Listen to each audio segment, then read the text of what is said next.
প্রথমে একটা সুখবর, আপনাদের সব সমস্যার সমাধান করার জন্য সাইবার জগতেও তাদের সেবা কার্যক্রম বিস্তৃত করেছে আধুনিক কবিরাজ বা তান্ত্রিকেরা। প্রথমেই আমরা একটা ফেসবুক পেজের দিকে নজর দেব। এই ফেসবুক পেজের নাম তান্ত্রিক কবিরাজ। যোগাযোগের জন্য ফোন নম্বর এবং ইমেইল অ্যাড্রেসও দেয়া আছে। সবচেয়ে ভালো শর্ত যেটা, তা হলো টাকাটা আপনাকে কাজের পরেই দিতে হবে। এই তান্ত্রিক কবিরাজ আপনার কমপক্ষে 12 রকমের সমস্যার সমাধান করবে। শুধু তাই নয়, মাত্র 72 ঘন্টার মধ্যে আপনার সব সমস্যার সমাধান হয়ে যাবে। এই 12 ধরনের সমস্যার সমাধান হয়ে গেলে মানুষের জীবনে আর বিশেষ তেমন কোনো সমস্যা থাকে না। আপনারা হয়তো যারা নিজেদেরকে স্মার্ট বা আধুনিক ভাবেন, তারা হয়তো ভাবছেন এমন বিজ্ঞাপনে কে বিশ্বাস করবে। তাহলে একজন নারীর অভিজ্ঞতার কথা শোনা যাক। এই কবিরাজ প্রথমে বলছে কাজের পর টাকা নিবে, তা আমি ফোন দিছিলাম। তারপর নানান নাটক করে অজুহাত দিয়ে আমার কাছ থেকে 4000 টাকা নিয়ে এখন সব ফোন বন্ধ করে রাখছে। তার একটা পার্সোনাল নাম্বার আর একটা বিকাশ নাম্বার দিছিল। দয়া করে আমার এই টাকাটা উদ্ধার করে দেন। আমি অনেক কষ্ট করে টাকাটা জোগাড় করছিলাম। যিনি প্রতারিত হয়েছেন তাকেও আমরা স্মার্ট বা আধুনিক হিসেবেই ধরে নিচ্ছি, কারণ স্মার্ট বা আধুনিক না হলে তো তিনি এভাবে লিখতে পারতেন না। হয়তো তিনি এমন কোনো সমস্যার সমাধান করতে চাচ্ছিলেন যা কাউকে বলতেও পারছিলেন না। যাই হোক, এমন ঘটনার কথা জেনে ফেসবুক থেকে এক তান্ত্রিক কবিরাজের ফোন নম্বর সংগ্রহ করে সাইবার লাইফ টিম। তার সাথে কথা হয় এক হৃদয় ঘটিত সমস্যা সমাধানের ব্যাপারে। আসসালামু আলাইকুম। ওয়ালাইকুম সালাম। হ্যাঁ বলেন।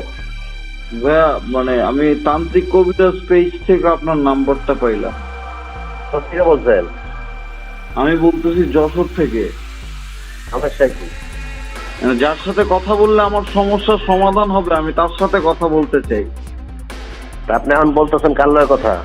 আমি তো জানি না, আপনার নাম তো জানি না। আপনি কি কবিরাজ মশাই কিনা এটা তো আমি জানি। জি, কবিরাজ মশাই বলতেছি। আপনার নাম কি ভাইয়া? আমার নাম কবিরাজ মোহাম্মদ আমির হোসেন। কবিরাজ মোহাম্মদ আমির হোসেন। আচ্ছা, ঠিক আছে। সমস্যা হইতেছে প্রেম ভালোবাসা সংক্রান্ত আর কি। ধরেন আমি যে মেয়েটারে পছন্দ করি, সে আমারে পাত্তা দেয় না। ওটার নাম লাগবে আর ছবি লাগবে, এটি আছে? হ্যাঁ হ্যাঁ আছে তো, ফেসবুকে ছবি আছে, নাম আছে। আর 6300 টাকা খরচ হবে, খরচ করতে পারবেন? 6300 টাকা খরচা করতে হবে? কিরকম ভাবে, কেমনে খরচা করতে হবে? খরচা করলে কি সে আমার বিয়েতে রাজি হবে বা এরকম কিছু? বিয়েতে রাজি হবে। 3 থেকে 7 দিন দিতে তাকে বাধ্য করা হবে। 3 থেকে 7 দিনের মধ্যে তাকে রাজি করানো যাবে। আচ্ছা, তাহলে কি করতে হবে আমাকে এর জন্য ভাইয়া? মেয়ের নাম, মেয়ের মার নাম, বাবার নাম লাগবে, মেয়ের ছবি লাগবে, আপনার নাম, আপনার মার নাম, বাবার নাম, আপনার ছবি লাগবে। তারপর এরপরে 6300 টাকা পাঠাইতে হবে। 6300 টাকা পাঠাইতে হবে? জি। আমি সরাসরি আসতে পারবেন? হ্যাঁ হ্যাঁ, আমি তো আসতে পারলে তো ভালোই হয়। তাহলে আমি আপনি সরাসরি আইসা এই নাম্বারে যোগাযোগ করেন। হ্যাঁ, এটা কোথায় আসতে হবে আমাকে? কুড়িল বিশ্ব রোড, বাড়িধারা। ওখানে আইসা তারপর কোথায়, কেমনে কি? কুড়িল বিশ্ব রোড আইসা ফোন দিলেই আপনাকে রিসিভ করা হবে। ওখানে চেম্বার আছে। কবিরাজ মশাই কনফিডেন্ট, তার আত্মবিশ্বাস তুঙ্গে। কিন্তু আমরা ও পথে যেতে চাই না। এবার আমরা একজন বিপদগ্রস্ত পিতার কথা শুনব, যিনি খুব বিপদে পড়ে বাধ্য হয়ে থানায় অভিযোগ করতে গিয়েছেন। অভিযোগে তিনি কি বলেছেন? আমার মেয়ের বয়স 21, পেশায় একজন ছাত্রী। সে সামাজিক যোগাযোগের মাধ্যম হিসাবে ইমো বেশি ব্যবহার করে থাকে। তো বেশ কিছুদিন আগে তার শান্ত হাওলাদার নামে একজন লোকের সাথে পরিচয় হয়। শান্ত হাওলাদার নিজেকে কবিরাজ হিসাবে পরিচয় দেয়। তো তার সাথে আমার মেয়ের কথাবার্তা চলতে থাকে। চলতে চলতে একটা সময় শান্ত হাওলাদার জানায় সে কবিরাজিতে বেশ ভালো অবস্থানে আছে। সে বেশ কিছু কাজে বিশেষ দক্ষতা অর্জন করেছে, যেমন পরীক্ষার রেজাল্ট ভালো করে দেওয়া ছাত্রছাত্রীদের, সংসারে স্বামী স্ত্রীর মধ্যে অমিল থাকলে মিল করে দেওয়া, বা আইনি কোনো মামলায় জিতিয়ে দেওয়ার ব্যাপারে তদবির করা। কবিরাজ বা তান্ত্রিকদের ক্ষমতার একটা ভারসাম্য আছে। ভিন্ন ভিন্ন ব্যক্তি হলেও তারা প্রত্যেকেই প্রায় সব সমস্যার সমাধান করতে পারে। আমরা যেহেতু একটা বিশেষ ঘটনার মধ্যে আছি, সেহেতু সেই ঘটনার ক্ষেত্রে কি ঘটে বা ঘটনা কোন দিকে যায় সেদিকেই নজর দিতে চাই। শান্ত কবিরাজের সাথে ব্যক্তিগত বিভিন্ন কথোপকথনের এক পর্যায়ে আমার মেয়ে তার কিছু ব্যক্তিগত সমস্যা তার সাথে শেয়ার করে। তো শান্ত কবিরাজ তখন আমার মেয়েকে সেই সব সমস্যা সমাধান করার প্রলোভন দেখায়, দেখিয়ে ভিডিও কলে আসতে বলে। তো আমার মেয়ে প্রথম দিকে ভিডিও কলে আসতে রাজি হয় না। তখন শান্ত কবিরাজ তাকে বিভিন্ন প্রলোভন দেখাতে থাকে এবং এক পর্যায়ে তাকে ভয়ও দেখায়, জিনের ভয় দেখায়। এরপর কি হতে পারে আপনারা অনুমান করুন। তো আমার মেয়ে কিছুটা ভীত উদ্বিগ্ন হয়ে ভিডিও কলে আসে। তো শান্ত কবিরাজ সেই কল সম্ভবত রেকর্ড করে। তো এরপরে আসে আসল ঝামেলা। শান্ত কবিরাজ আবারও তাকে আমার মেয়েকে ভিডিও কলে আসতে বলে, কিন্তু এবার খুব ভয়ঙ্কর ব্যাপার, ভয়ঙ্কর প্রস্তাব দেয় সে আমার মেয়েকে নগ্ন হয়ে ভিডিও কলে আসতে বলে এবং এটা যদি আমার মেয়ে না করে তাহলে সে জিনের ভয় দেখায় যে কাজ তো তার যে কাজের জন্য শান্ত কবিরাজ তদবির করছে সেটা তো হবেই না, উল্টা জিন দিয়ে তার বড় ধরনের ক্ষতি করবে। তো এমন অবস্থায় আমার মেয়ে ভীষণ ভয় পেয়ে যায়। তারপর তখন আমার মেয়ে কাজ করে নেওয়ার আশায় এবং অনেকটা ভয় থেকে ওই শান্ত কবিরাজের সেই কুপ্রস্তাবে সাড়া দেয়। সে ভিডিও কলে যায় নগ্নভাবে। তো যেটা শান্ত কবিরাজ রেকর্ড করে রাখে আমরা পরে জানতে পারি। কবিরাজের হাতে অনেকগুলো তাস, এখন সে কোনটা খেলে সেটা দেখা যাক। শান্ত হাওলাদার এরপর আমার মেয়ের কাছে 50,000 টাকা দাবি করে বসে। এই টাকা না দিলে সে সেই নগ্ন ভিডিও ভাইরাল করে দেওয়ার হুমকি দেয়। তো সে একটা বিকাশ নাম্বার দেয়। তো আমার মেয়ে ভয় পেয়ে নিজের সম্মান রক্ষার্থে দফায় 3 দফায় তাকে 19,500 টাকা দেয়।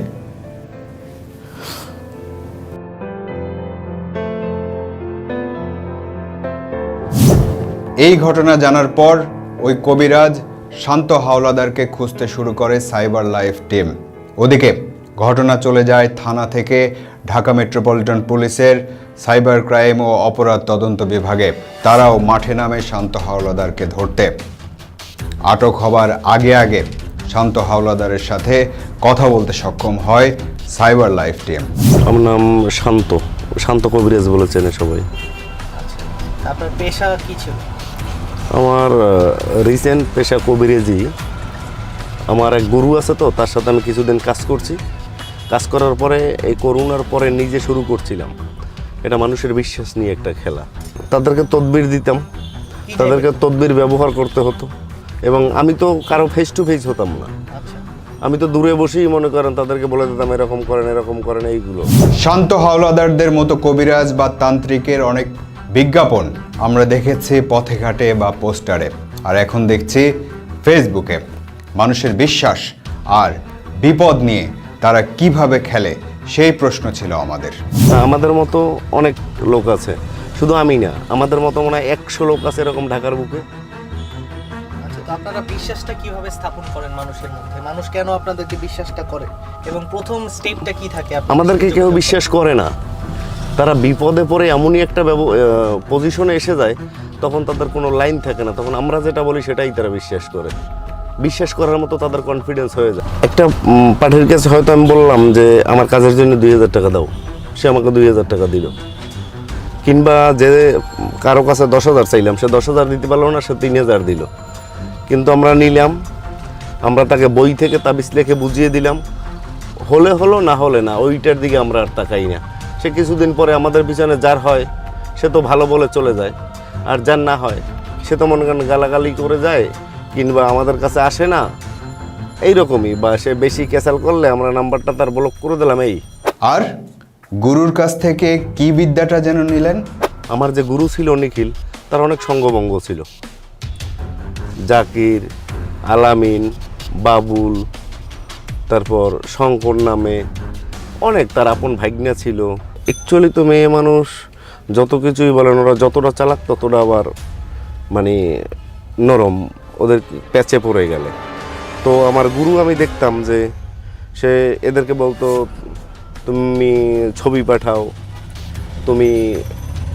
তুমি যে ছেলের কাজ করবা তার ছবি পাঠাও, তার ফোন নম্বর দাও। যখন ফোন নম্বরটা ওই ছেলের দিত, তখন ওই মেয়ে টাকা দেওয়ার পরে আবার টাকার চাপ দিত। টাকার চাপ না দিলে তখন বলতো যে তুমি যে নাম্বার দিছো ওই নাম্বারে আমি ফোন করে জানাই দেবো। এরকম চাপে মেয়েরা পড়ে যেত। হয়তো কেহ ব্লক করে দিত, আর কেহ ভয়তে টাকা দিত, নয় কেউ হাত পাও ধরে যেত। কবিরাজ শান্ত হাওলাদারকে আটক করার পর অভিযানে নামা গোয়েন্দা কর্মকর্তা আবু বকর সিদ্দিকের সাথে কথা বলে সাইবার লাইফ টিম।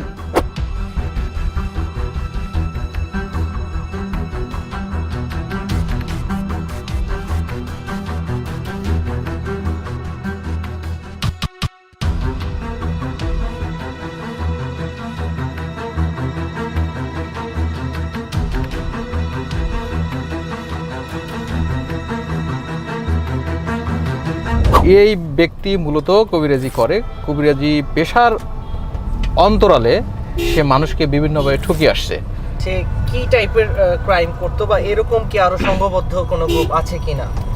হ্যাঁ, আমরা তাকে ধরার পরে তাকে খুব সুন্দরভাবে জিজ্ঞাসাবাদ করছে। জিজ্ঞাসাবাদে সে বলছে যে সে শুধু একাই না, তার আরও সাঙ্গপাঙ্গ আছে, তার আরও লোকজন আছে যারা এই ঢাকা শহর তথা সারা বাংলাদেশে এরকম কাজ করে বেড়ায়, যারা কিনা মেয়েদের, পুরুষদের তাদেরকে বিভিন্নভাবে বলিয়ে ভালিয়ে বা বিভিন্ন অফারের মাধ্যমে, যেমন আপনারা দেখতে পাবেন যে ঢাকা শহরের বিভিন্ন জায়গাতে গাড়িতে এরকম অনেক স্টিকার লাগানো থাকে যে 100% গ্যারান্টি সহকারে আমরা কাজ করে থাকি।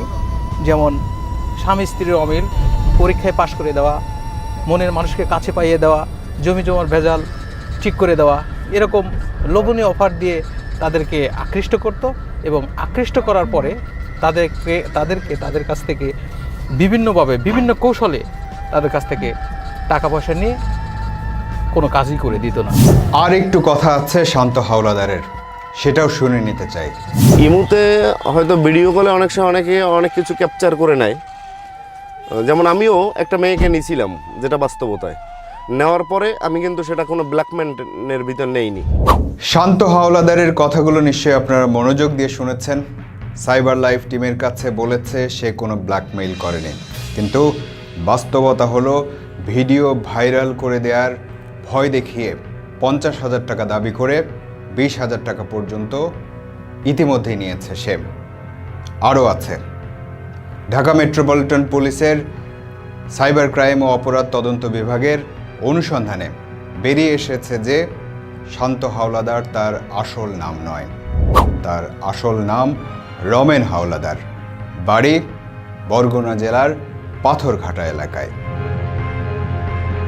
আমাদের কাছে যারা ভিকটিম হয়ে এসেছিলেন তার মধ্যে 3 জন নারী এসেছিলেন। 3 জন নারীরা তার কাছে এরকম সেবা নেওয়ার জন্য ফোন করে এবং কোনো এক পর্যায়ে সেই যে অভিযুক্ত আছে সেই নারীদের সাথে তাকে তাবিজ করে দেওয়ার কথা বলে বা জিনের ভয় দেখিয়ে সেই মেয়েদের সাথে ভিডিও চ্যাট করে। তো ভিডিও চ্যাটগুলো ছিল একটু পার্সোনাল চ্যাট টাইপের। এই পার্সোনাল চ্যাটগুলোকে সে নিয়ে জিম্মি করে এবং পরবর্তীতে এই চ্যাটগুলো বিভিন্নখানে প্রকাশ করার কথা বলে বা ব্ল্যাকমেইল করে বিভিন্ন বিকাশ, রকেট অথবা এম-ক্যাশ বা নগদ এগুলোর মাধ্যমে সে টাকা পয়সা হাতিয়ে নেয়। আপনারা অনেকেই হয়তো বিপদে পড়া মেয়েটাকে দোষ দেবেন, কেউ কেউ হয়তো বলবেন এই আধুনিক সময়ে এমন বোকামি কেউ করে, কিন্তু আমরা বলবো কোন মানুষ কোন পরিস্থিতিতে কি করে তা অন্যেরা জানে না। তারা অন্তত আইনের আশ্রয় নিয়েছে বলে পুলিশ অপরাধীকে ধরতে পেরেছে।